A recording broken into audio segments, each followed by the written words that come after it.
के पूर्व मुख्यमंत्री जीतन राम मांझी ने कहा कि तेजस्वी यादव में सीएम बनने की छटपटाहट है। गद्दी कैसे मिले इसकी छटपटाहट है और अपने पिता के विरासत पर काम कर रहे हैं। गया में बिहार के पूर्व सीएम सह इमामगंज विधायक जीतन राम मांझी ने तेजस्वी यादव पर निशाना साधा है और कहा है कि तेजस्वी खुद अपने पिता की विरासत पर काम कर रहे हैं। उनके पिता के राज में हुए करिश्मा को हमने भी देखा है। आज सीएम के बेटे रहे हैं, सीएम बनने की छटपटाहट है। गद्दी कैसे मिले इसकी छटपटाहट है। कहा कि अगर संभालना ही होता तो 15 साल में क्यों नहीं किया। गांव के हर एक पंचायत में इसकी व्यवस्था कराते तो आज स्वास्थ्य व्यवस्था चरमराई हुई नहीं होती। उनके बिगड़ते हुए रास्ते को संभालने में नीतीश कुमार लगे हैं। आज बिहार सीएम सामुदायिक किचन के साथ गांव के घर घर के लोगों की सेवा करने में लगे हैं। यह काम तेजस्वी यादव किसी भी परिस्थिति में नहीं कर पाएंगे, ये मुझे विश्वास है। देखिए, तेजस्वी जी कोई स्वयंभू नेता नहीं है। अपने पिताजी की विरासत पर वो काम कर रहे हैं। उनके पिताजी का राज्य को भी हम लोगों ने देखा है और उस समय क्या क्या करिश्मा हो रही थी वो भी देखा है। आज मुख्यमंत्री के बेटा रहे हैं, मुख्यमंत्री बनने के लिए छटपटाहट है। गद्दी कैसे मिले इसकी उनको छटपटाहट है। इसीलिए किसी भी परिस्थिति में मिले गद्दी, इसके लिए अपना वो जो लोभ है उसको उन्होंने उजागर किया है ये कर करके। रही बात उनके बूते से बाहर की बात है, अगर करना ही था तो 15 साल पहले गांव-गांव में या नहीं तो हर पंचायत में इस तरह की व्यवस्था होती तो आज स्वास्थ्य सेवाएँ चरमराई हुई नहीं थी। उनके बिगड़े हुए रास्ता को संभालने में नीतीश कुमार लगे हुए हैं, बाखूबी लगे हुए हैं। जिस प्रकार से तत्परता के साथ साथ गांव-गांव, घर-घर और कम्युनिटी सेंटर, किचन सेंटर वगैरह चला करके जनता की सेवा कर रहे हैं, ये काबिल तारीफ़ है। ये काम किसी भी परिस्थिति में तेजस्वी नहीं कर पाएंगे, हमारा पूरा विश्वास है। वहीं बिहार में ब्लैक फंगस के खतरे पर इसके लिए केंद्र सरकार को दोषी ठहराया है। जो प्री प्लानिंग होनी चाहिए थी कोई भी महामारी का सामना करने के लिए, उसका यहाँ अभाव रहा है। इस मामले में जो व्यवस्था केंद्र सरकार द्वारा दी गई है वो अपर्याप्त है, लेकिन बिहार सरकार अपने स्तर से रोगियों को ठीक करने की दिशा में काम कर रही है। देखिए, जो प्री प्लानिंग होनी चाहिए कोई भी महामारी से मीट करने के लिए, उसका अभाव यहाँ रहा है और उसके लिए केंद्र सरकार को मैं दोषी मानता हूँ।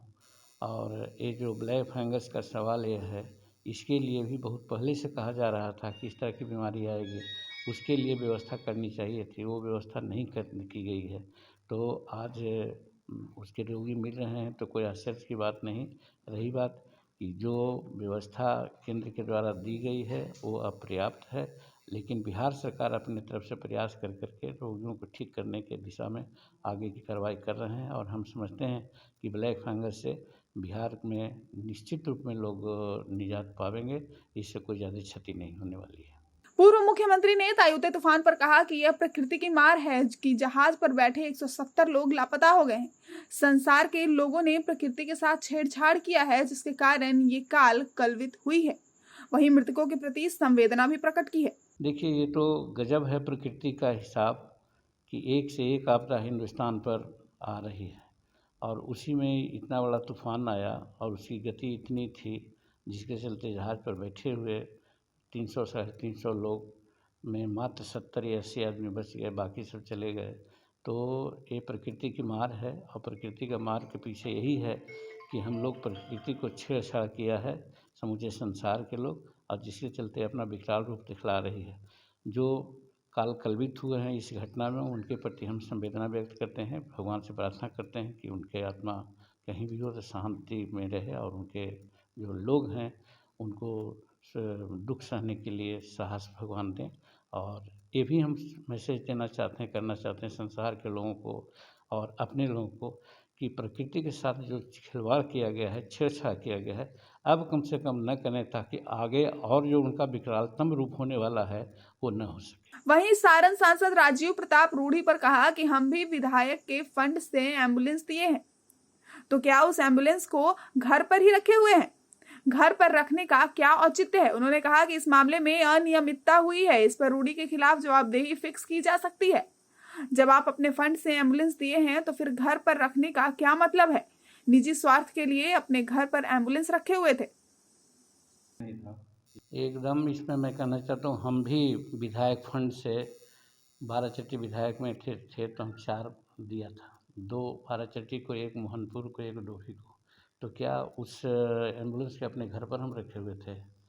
अपने घर पर रखने का क्या उचित है? एक चीज़। दूसरी चीज़, यदि जो वीडियो में देखा गया है कि साहब उस पर बालू का बोरा लादा जा रहा था, क्या बतलाता है? हम समझते हैं कि इसमें कहीं न कहीं अनियमितता हुई है और इस अनियमितता के लिए निश्चित रूप में जवाबदेही फिक्स की जा सकती है रूडी जी के खिलाफ। उन्होंने ये भी आरोप लगाए।